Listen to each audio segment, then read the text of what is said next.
Hello, this is Jay, and I want to make sure you know that a new group is forming to start my yoga teacher training in January. There are still some spaces available, but those are limited, and we're going to be closing registration at the end of this month. So if it's something you've been thinking about, now's definitely the time to get on it. As the inaugural year of the training has been winding down, I've enjoyed recording this series of mini talks to hear directly from people who've participated in the training about what their experience has been. So wonderful for me and hopefully informative for you. Today, I talk with Deb. Hi, Deb. Hi, Jay. How are you? I'm doing pretty good, all things considered. How about yourself? You all right today? I am good, thank you. I was gifted an amazing yoga practice earlier this morning, and it's a beautiful day. So fall is in the air. That's a lovely, lovely thing. It is fall, isn't it? And that fall is also marking sort of this home stretch of us in this year-long training we've been doing, which is what brings us together. I'm really glad that we're stealing this moment to chat like this. Thanks for doing it.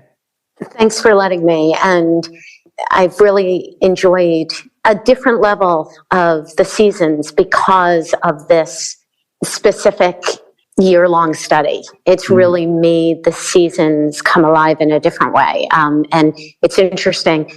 I hadn't even thought of speaking about that. So again, a wonderful reminder, the gift of being in your teacher training. So many times you would set up what we were going to do, and information / both came through me and came to me. And what I mean by that is the actual lessons that I received. Some of the information I knew, but because of previous teacher trainings that I've been in, but the way you presented it was completely different in every single arena. But what also happened for me was information arose within me like curiosity, and I'm going to label it emotions, but like sensations, I guess would be a better word, of things came up that I hadn't even thought of. And I'm like, okay, are these sensations coming up because I'm in a different place in my life? And yeah, that's probably part of it. But is it because it's being presented differently? It was just the whole thing. So thanks for bringing up seasons for me today. Not what I expected. So no, I love it. And you know what where I was gonna go is that for me, you know, you're somebody who, it's not like we knew each other at all before you decided to do the training, really. I think if I remember, you just felt some connection through the podcast. Is that right? Do I remember that right? It's not even, it's a podcast. You weren't even a long-time listener. No, I was not a long-time listener. I had heard about you a number of years ago, but no, I really didn't know anything about you. And the interesting thing was, it was a connection. I'm not even certain. I wish I could say, oh, it was because I saw an email there, or I saw a Facebook post there, or an Instagram, or whatever. I can't even tell you what brought me to you. I can't. It literally was just, and it might have just been, you know, Googling or searching yoga studios in the area that I was at that moment. Because there was a time that I was in the Lancaster kind of area looking for yoga. Maybe the algorithms brought us together, is what you're saying. Well, what's amazing to me about the seeming randomness or just synchronicity, maybe it's not random at all. In fact, I would say it's probably not random, given that, and you and I have like acknowledged this together. In many ways, you really could be my sister. And I've sent you pictures of my actual sister to show you the resemblance even. And so it's really been lovely for me because you came into the training specifically understanding that I wasn't real interested in it being all about asana, and I was looking for it to be co-creative. And so throughout the training, there'd been certain moments where it's exceeded my expectations in that regard, where I feel like things have happened and things have come in, which is what I was hoping for. And whenever it happens in a meeting, there'll be a moment like someone will say something where you can see something's come together for that person. And for me, as like the facilitator of the training, those are the kind of moments that are very significant to me. I see it in your face in the meeting. Like, you notice when it happens too. 100%. You just seem very sensitive to that nuance. When I say that to you, what are you thinking about? Like, what is that subtle exchange, I guess, is what I'm observing that you seem to notice. Well, I appreciate so much of what you notice. And I would just want to take a step back for two things. One is, I am so in awe of the amount of individuality that this teacher training has gifted every one of us who are in it. And yes, I'm selfish because I'm like, oh, I want more. And I've even said to you, like, how can I do this again without? There's going to be ways. If you want to hang around, you don't got to go. There's plenty of ways. We'll talk about it. Okay, well, right. But it is this magic that I have. I'm in awe that I have been given the opportunity to watch the magic for other people, and also the magic that I've seen where I am feeling the shifts for myself. Like, I see the connections, and I also see the connections for others. And the interesting thing, I have not taken other teacher trainings online due to COVID or this or that or whatever. However, I did do teacher trainings in person. And I have to tell you, I never felt those connections. I never felt those subtleties with my colleagues, for lack of better words, my fellow students, nor have I felt it with a student teacher experience. And I come to this call both to thank you, but also to really, really invite everybody who thinks, I just want to understand yoga for myself. Yes, it's wonderful. And yes, I do feel more comfortable that I can go and teach classes. And for those that are listening, I haven't taught classes in just about 2+ years because I took a leave of absence when my husband was sick, and then sadly he passed away. And by the time he had passed, COVID was in full experience. I don't know what to call it.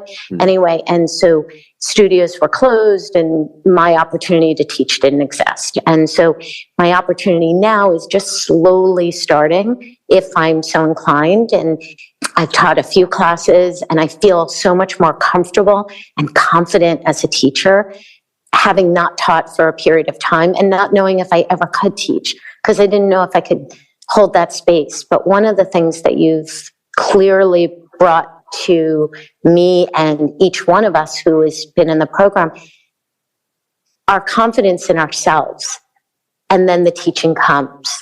And so preparing, I knew we were going to talk, so I'm not going to just talk off the top of my head, but there were 3 quotes that I found today that I think each one of them speaks to the program and what you bring to the program.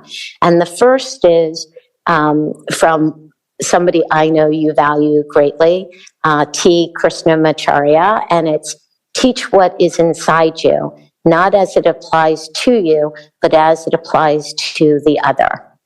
And although I do think you teach directly what is inside you, and it comes out both in playful ways and in serious ways and in invitation and encouragement for each of us to take whatever we want, but make it ours, and make sure that we're teaching our own unique presence and not trying to mimic somebody else. And I can't thank you enough for that, because the training has really made me a better person, regardless if I ever teach again. I just feel like I am showing up in ways, in conversations, in actions, and in thoughts, in ways that I have wanted to, but always felt like I was too much. I wasn't smart enough. I was this, I was that, whatever the things holding me back. So that's one. The other one is, and I'm so sorry, I tried to track this woman down, but because I wanted to make sure I was saying her name correctly. At one time, I don't know if she's still holding the position, she was the studio director for a yoga studio called Source Yoga in Tacoma, Washington. And her name is Erin Juice, Joosse. So I don't know if I'm pronouncing it right, or Josie or something. But she writes, I view teaching a class as a meditation. And I think that's how you've brought to light not only the value of teaching, but the value of what yoga brings to the world. And so, yes, most people wouldn't think meditation is laughing, or some people would think meditation isn't cursing. But there are moments that you've done both, and I've been present to hear them and see them and feel them. At another time, we'll have a conversation about Warrior Two. But it does feel like you are leading meditation, guiding meditation, being in a meditative experience, no matter how, if it's our gathering as teachers on Monday night, which is, I don't know if you're going to change the schedule, but our Monday nights. It'll be the same. Or the Thursday gathering, or the actual teaching of the classes. And even the conscious, deliberate way that you presented material and knew it was co-collaborative. You know, that in itself, where, you know, I've taken teacher trainings that weren't collaborative whatsoever. They were, this is what's happening. You do it, you don't do it, you fail. You know, it was like, there's no play. There's no individual receptivity, either encouraged or available. And the last quote that I'll put out here is, there is no doubt that the foundation of being a great yoga teacher is being a great yoga student. And I'm going to say that the word yoga here has to be spelled out in capital letters, because it's not the yoga of postures. It's not the yoga of breath. It's not the yoga of philosophy. It's yoga with the understanding yoga is wholeness, is union. And how you were very clear that, you know, there's not perfection here. It's life. It's playing with what is. And part of the playing is being that student, and always curious and interested and open to learning from that which is outside of us, the trees or the birds, as you are now talking about quite a bit. But also other people and experiences, as you know, deepen your experience as both a parent and also a husband, all of those things. And so it feels like as much as it's a YTT, it's also a life TT, you know, and it really has been. It really is and has been. And I'm just honored to have been led to participate. But I also just want to add one last thing, and that is also guided by the people who have been attracted to study with you. The community of people that are in this most current YTT, every single one of them has been my teacher.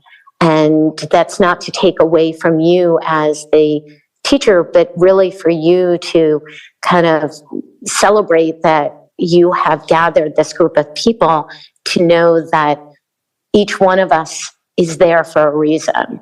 And I have just been in awe of every single person. And I not only feel like they are my teachers, but I feel like they're my friends. And I feel like I could call on any one of them when I begin to travel to, take me around and give me some suggestions. But I also feel like they've enhanced my life in ways that I don't have words for. So, and I would never have met any of them if it hadn't been through your creating this space. So, thanks for, in the Jewish world, it's called shidduch. Like, you've made these connections. So I appreciate that. So thank you. Oh my gosh, Deb. Throughout this year with you, I've always felt so deeply supported and nurtured by you. You're just so on board. I'm so glad that you decided to do it. And just this conversation, it's just captured that feeling that I've had with you all this year. And I'm as grateful to you as you're expressing to me. So thank you for everything and for taking this moment to say those things to me. I really appreciate it. Thanks for letting me. All right. Well, I'll be seeing you. Like I said, we still have some time left in this initial year, and there's going to be plenty of opportunities for you to stick around. I would certainly be glad for that. So I'll be seeing you. Okay. You got it. Thanks for the time. Have a great bye. day. See you soon. Bye.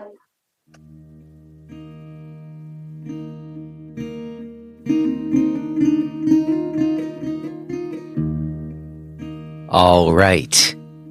Here we are. This is Jay Brown Yoga Talks podcast. My name is Jay Brown. Thanks to whoever you are for tuning in. Welcome to you if you're new. I hope this moment finds you reasonably well. First, for regular listeners, quick hip update. I did have the MRI done last week. Boy, was that an experience. Maybe I'll say a little bit about that on the other side of today's talk. I've never had an MRI before. That was my first, and certainly was an interesting experience. I did already get the results back. I have an appointment with the doctor tomorrow to talk about the results, but I have the portal, and so the test results are there, even though I haven't talked to the doctor yet. And like I said, I'll say a little something about it on the other side today. I will also be needing to continue to consider a number of the things we've talked about on the show over the last few weeks in terms of looking at my body through more biomechanical lenses and postural or movement patterns, and seeing if I can address some of my persistent pain, looking at myself through those sorts of lenses. Well, I'm going to have to do more of that. I'm continuing to do a lot of my own personal practice and inquiry into that. However, at the same time, I easily can overdo it. And if I spend too much time trying to pay attention to whether or not my glutes are firing when I'm walking and are my knees locking in, if I occupy my attention in too obsessive a way about whatever these tools or ideas that I may be looking to utilize, it creates an energy about me that is actually counterproductive and not at all healing. That, in fact, there's an energy to healing. And even though I'm gaining all this kind of information and perspective, and I do think valuable insights into my body and just, again, different perspectives on what could be at the root of my pain, ultimately, when I feel the pain abated or when I feel healing around the pain, it doesn't feel like a science lens at all. It doesn't feel like biomechanics. It feels more like my conversation today with Bucko, in which we're going to talk about prayer and God. He refers to it as engaged contemplation because he is expressing ideas about prayer and God that don't fit what were my preconceived notions about them, what the baggage that I've talked about on the show. Many of you have been around know I've been talking about wanting to find words around a somatic experience that I have, which I associate with healing my pain. And the words I've been able to find around it were more closer to prayer than other words I was finding. And even God, and wondering if I use that word, does it communicate what my experience is? And very often it doesn't, because there's all kinds of baggage around it. And we talk about that some. But Adam's somebody I've known or followed. I've never known him. I've never spoken to him before. This is the first time I ever talked with him or connected with him. But I've been familiar with his work and sort of followed him for more than a decade. And it was kind of random, honestly, but seemed like there was a lot of purpose in us coming together. And for me, this is definitely an avenue of inquiry that I think is integral to my own consideration of pain and suffering and addressing that in myself. So I was just overjoyed to have this conversation have happened. I'm very happy to be sharing it with you today. Real quick before we get to that, I do want to mention that this week I'm holding the first of the free live info sessions for my yoga teacher training starting in January. Wednesday, December 7th. If you're listening to this on the day it comes out, it's a few days before. Wednesday, I'm doing 2 meetings. One's at 3 p.m., one's at 8 p.m. That's New York time. It should hit pretty much any time zone you're in, one or the other, if you can make it. We're going to have a conversation about what I'm doing with my teacher training and maybe just teacher training in general. Also, if you just want to come hang out, if you listen to this show, you want to talk about some of the things that we talk about on the show, we'll probably have some time. I'm not in a rush and happy to hang out. So do feel welcome to come to those free info sessions happening on December 7th. If you want to find out the link and password for those meetings, go to jbrownyoga.com/training. Okay, that's that. Otherwise, I think we're pretty good. Like I said, I'll touch base with you on the other side on a few things. But for now, let's just go ahead and get to it. Let's listen to this conversation that I had with Adam Bucko.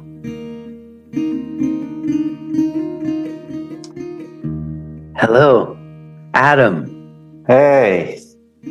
Wow. What a pleasure it is to have a moment to speak with you after all of these years. I know. And sorry that it took so long to figure out how to connect in these recent months. No, it's okay. I think it's actually happened at a perfect moment. I finished reading your latest book, and I feel like the timing's actually better for us to speak now than when we were in touch before. There's some intervention in place, maybe. But let me just mention to you that I am already recording, and I'd like to consider us having just begun, if that's okay with you. That's good. That's good with me. Wonderful. Well, I have to be honest with you, Adam. And I don't know, is that okay to call you Adam? Should I call you Friar? I don't know if that's if we can be. No, you can call me Adam. Adam is fine. Okay. I don't know. Well, what's funny for me is that I cannot remember if we've actually ever met in person, but I've certainly been following you for a long time. I think I've been on your email list for well over a decade now. And that's very possible, because I took a break from my email list for quite a while, for quite a few years, and just recently restarted it. So that means that whoever is on that mailing list most likely has been there at least for a decade. Yes. Well, I was trying to pin it down, but my memory is a little fuzzy. I can't remember if it was before or after Occupy Wall Street, but it was somewhere around there. Mm-hmm. And Mm-hmm. I mean, and this is my memory, and this may be totally inaccurate, but my memory is of you as like this kind of dreadlocked anarchist teaching Kundalini yoga in East Village, maybe talking about social change long before I remember any other yoga teachers talking about social change. But then really over the years, I've been privy to what felt like a real evolution, and you became ordained, and I've kind of followed the books that you've written. I haven't read them all, but I've kind of followed them as you wrote them. Yeah, so I was definitely not teaching Kundalini yoga, but I was okay. I got that one wrong. Yeah. I was teaching contemplative practice, and my journey initially, I kind of started in the 90s. It did start in some ways at a Hindu ashram, and then going to India and kind of following in some ways, a very typical journey, inspired by people like Ram Dass and others. Going to the East to find a contemplative practice that could allow us to touch God, so to speak, Well, what brought you to India in the 90s? Why did you go there? So, I grew up in Poland during the totalitarian state. My parents and I immigrated to the US in the early 90s, kind of looking for opportunities and a better life. A couple of years after arriving to the US, I just had a lot of trauma surfacing. Growing up in a totalitarian state was not fun. I had a loving family and felt quite safe. But right outside of our house was essentially a revolution happening. My country entered into what we call the state of war, or a state of emergency, martial law, police hour, all that stuff, tanks on the streets. And so it was quite terrifying. And so when I came to the US, when I came to New York after a couple of years, I think a lot of that stuff just started coming up. My parents didn't quite know what to do with it. We were undocumented immigrants at that time. We didn't really speak English. We were just really learning English. And so my mom found some kind of an advertisement for a therapist in a Polish newspaper in New York. And she connected me to this therapist who was a disciple of an Eastern guru. And that really opened up a lot of things for me. I remember just learning meditation from this therapist and having kind of, an experience of just, like different Hindu saints showing up in my dreams and stuff. And at the same time, experiencing this kind of a relief. And I remember that therapist gave me an address of a spiritual bookstore. And that bookstore was East West Books, which used to be on Fifth Avenue. Yes, I went there, bought a couple books. I remember. I mean, everyone went there, right? That was like... and they had the space upstairs where they did classes eventually. Absolutely. Yeah. And so I walked in and I saw a book, and the book was Living with Himalayan Masters. And I remember opening that book, and there was this Indian sadhu with long, long dreadlocks, and I remember thinking like, well, I already have dreadlocks. This is my guy. I want to be like... Your tribe's right there, huh? Yeah. And, that's how it started. I went to Sachidananda Ashram in the States. Eventually, that took me to India, to this kind of a Hindu-Christian hermitage outside of Rishikesh that was operated by Sister Vandana Mataji, who was both a Roman Catholic nun and a Hindu Swamini. She kind of claimed this dual belonging, so to speak. And it's really in India where the tradition into which I was born and this new way of experiencing God really came together. And also in India, I experienced homeless kids, and that really I had this encounter with a homeless kid in Delhi right after arrival, and that eventually led me to this ashram called Seva Ashram, which was a Christian ashram located in the slums outside of Delhi. And I would say, even though I was there just for a few months, that really changed my life. It led to my work with homeless youth on the streets of New York City and kind of reconnecting with this idea that spirituality needs to be connected to social change, that prayer and contemplation can actually not only lead to action, but can become action. And that's where most of my spiritual training happened, on the streets, connecting with homeless youth who were thrown out or who were running away from abusive situations. And I think it's there that I learned the meaning of prayer, the meaning of accompanying people into the depths of their pain. Wow. Well, why do you think it is that you went to India? Because I went to India in 1998, looking for a guru, but didn't find one. Mm-hmm. And was still like yoga was still to this day became kind of the vehicle for me. Did you have like a Christian upbringing that led you to Christianity in India, or was it just some divine intervention that put you there, do you think? I grew up in Poland, and in Poland, pretty much 8% of all people were Roman Catholic. And I had this experience as a kid where the church was sort of the only free place where people were able to go and articulate our dreams for democracy. We were able to talk about all the violations of human rights that were taking place in the country. And there were these tremendous figures, including my parish priest, who were kind of like Gandhian figures in Poland, preaching nonviolence, gathering people for prayer and not being afraid to speak truth to the totalitarian regime.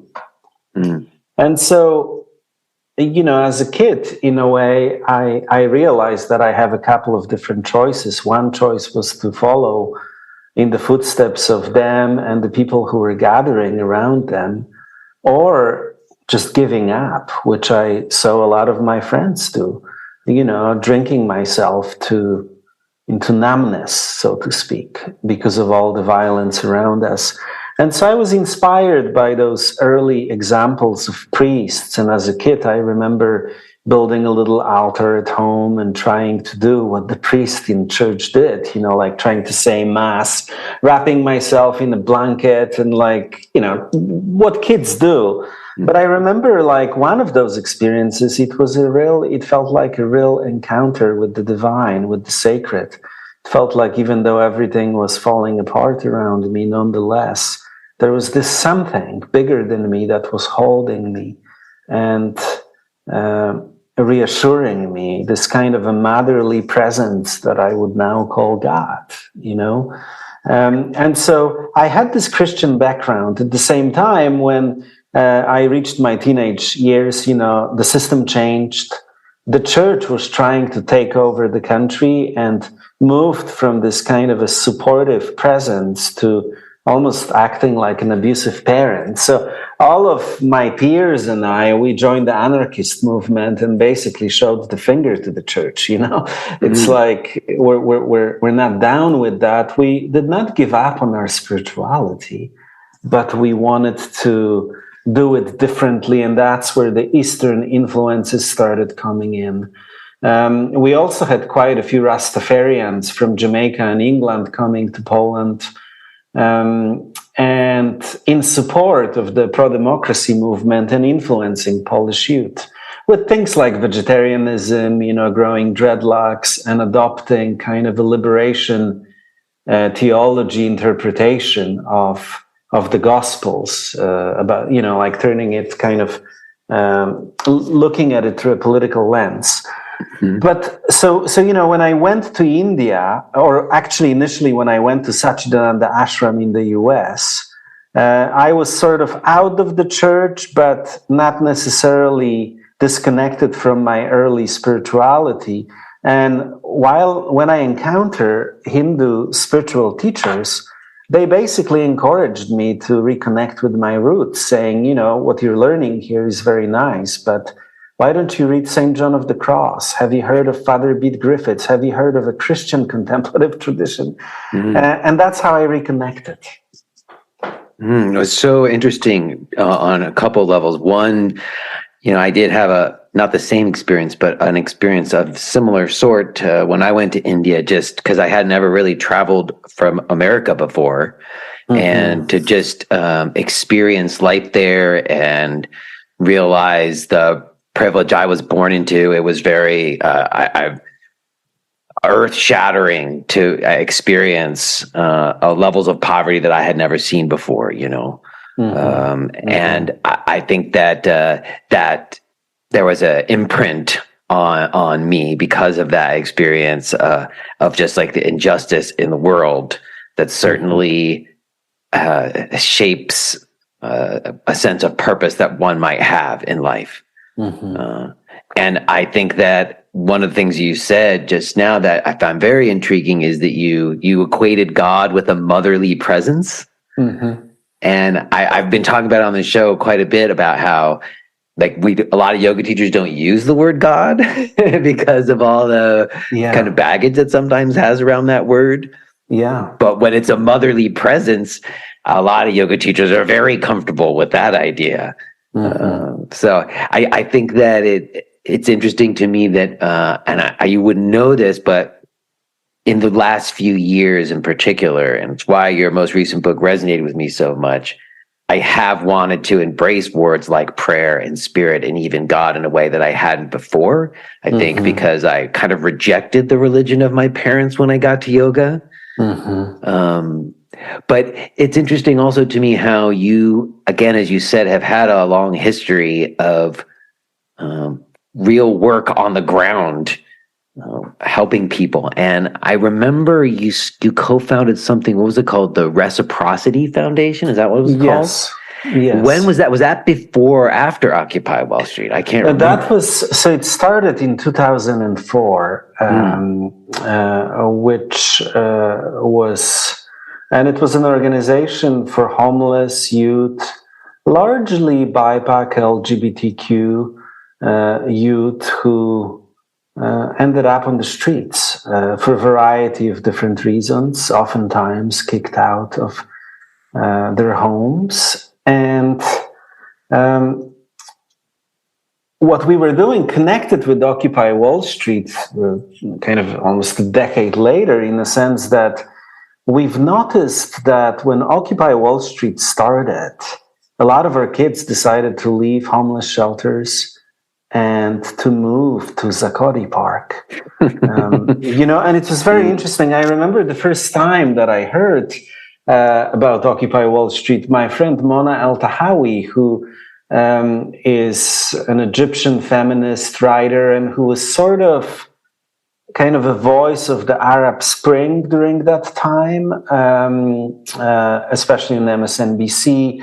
I was having dinner with her, and she mentioned, because of what's happening in Egypt, I'm getting all these emails from American activists saying that they're inspired by that initial wave of activism. And she said, some people are going to be occupying Wall Street in 2 weeks. We need to go and see what it's about. And indeed, I remember going.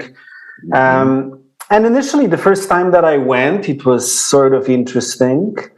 But then a couple of weeks later or so, I was in our center in Manhattan, which at that point was on 36th Street on the west side of Manhattan. And one of these kids that I knew for a long time, who's been through all the shelters and who finally qualified for some kind of housing, he came into our center with a newspaper. And I believe the newspaper was AM New York or Metro New York, one of those free papers that was distributed on New York City subway. And on the cover of that paper was his picture of getting arrested. And, I saw that and I was like, wow, congratulations, and he was just like, oh, you're not going to be upset with me that I'm messing up, And I'm like, no. And then he told me a story about moving to Zakoti Park. And I asked, you've been waiting for this housing opportunity for a long time. Why did you go there? Why did you move there? And he said, when I'm at a shelter or in the housing project, it's like I leave my bag, I go somewhere, I come back, and my stuff is stolen. When I go to Zakoti Park, I leave my things, I go do some protesting, I get arrested. When I get out of jail, there are people there waiting for me with water and food, celebrating my courage, and then I go back to the camp. And guess what? My stuff is still there, untouched. This is the kind of world that I want to help to create. And I was very moved by that. And so several of our young people got really involved in that movement. And many of them, I should say, were really healed by the movement because they started gathering there in small circles in a way that was very horizontal, where, wisdom could come through anyone participating, anyone present. And for them, that was such an affirmation of their humanity, of the gift that they would bring to that community. It was really life-changing for them. And so, someone said that the revolution will not be funded. At that time, I remember saying, well, it should be because it's healing people, Yeah. I mean, there was some pretty amazing things that happened at Occupy Wall Street. Even just the way that people tried to organize and communicate in a collective way. I remember I went down there and saw it, and then I was real busy with the yoga center. I had a yoga center in Brooklyn, so I didn't spend a lot of time there, but it seemed like there was some pretty incredible kinds of ideas floating around. And like you said, an experience of what could potentially be possible. Yeah. But it did feel kind of dashed. I mean, I must admit, maybe from my standpoint, I know people took away a lot of purpose from it, but in the end, it didn't really accomplish its goals much in a sense. Yeah. I think it definitely also had the shadow side. Yeah.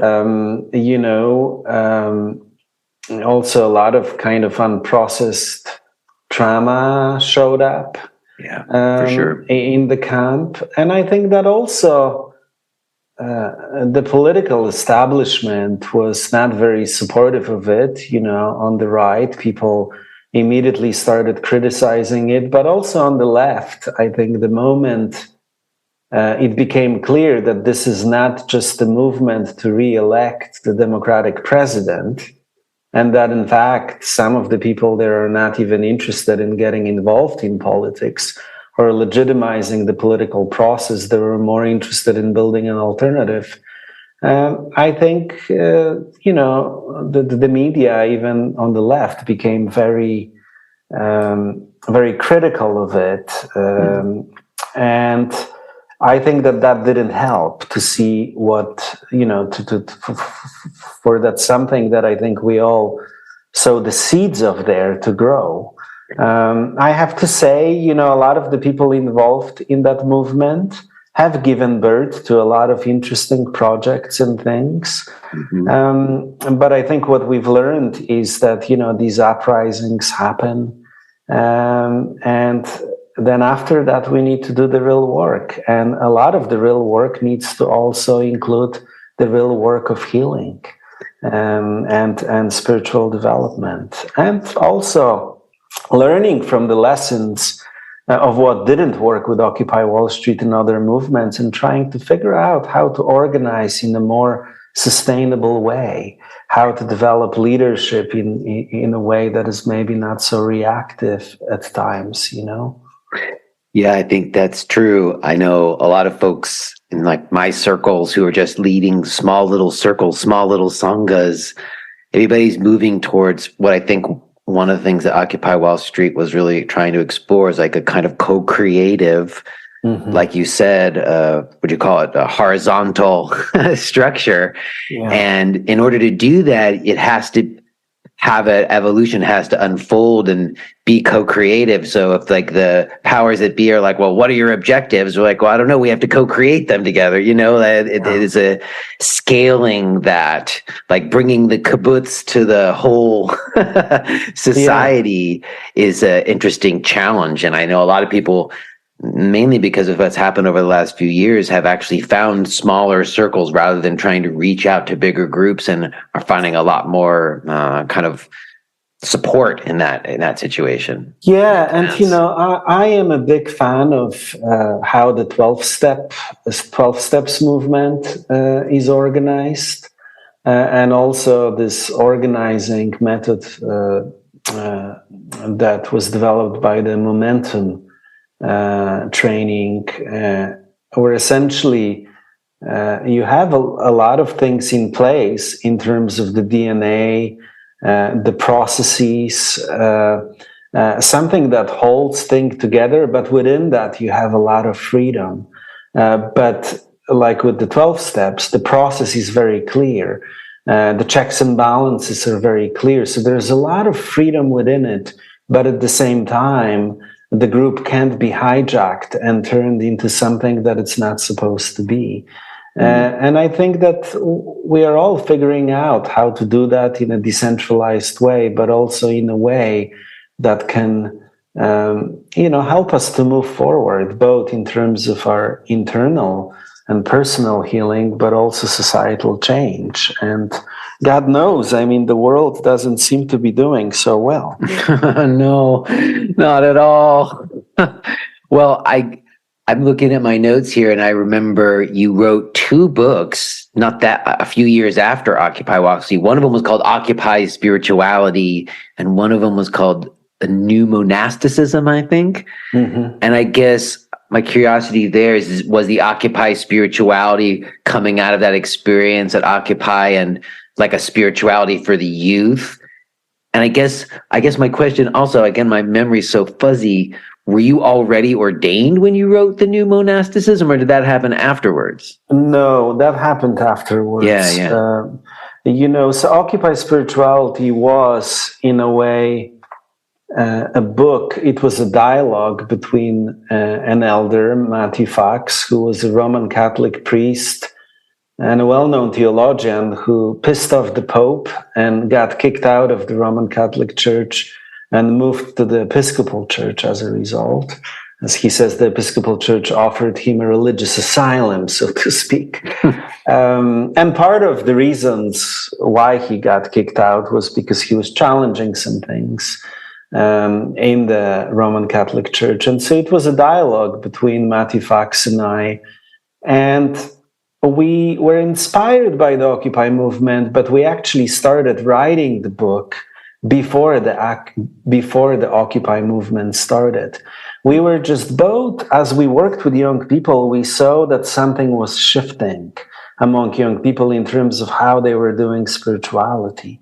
So we began articulating what we were seeing. And part of the book was also research of interviewing quite a few young leaders on where they find their spirituality, how they're doing their spirituality, what is their relationship with organized religion, and how so many of them were really eager to do this kind of post-religious spirituality or intra-spirituality, where they could learn from different traditions, but at the same time stand on the outskirts of the institutional religion.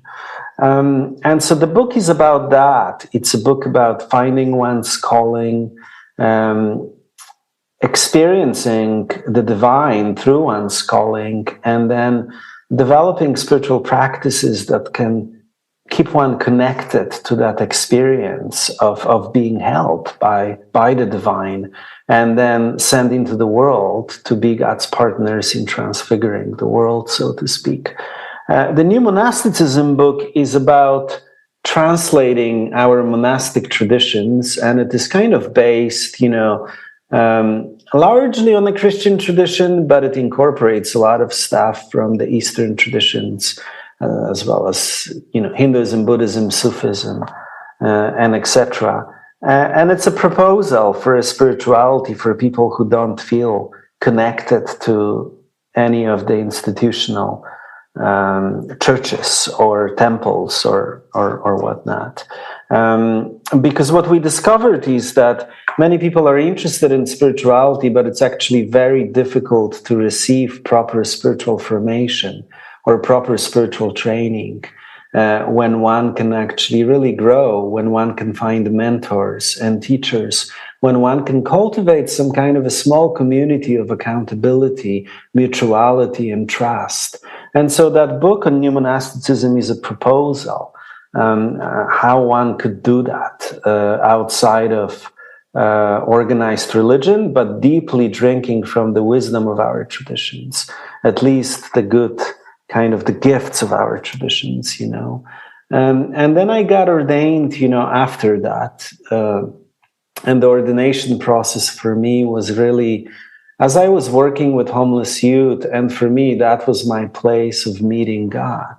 That's where I really learned how to, what prayer means, you know, what it means to accompany someone into the depths of their pain, maybe even break there with them, and then be picked up by this, as I mentioned before, motherly presence who's so eager to pick up the broken pieces from the floor and transform them into something that could be useful to the world.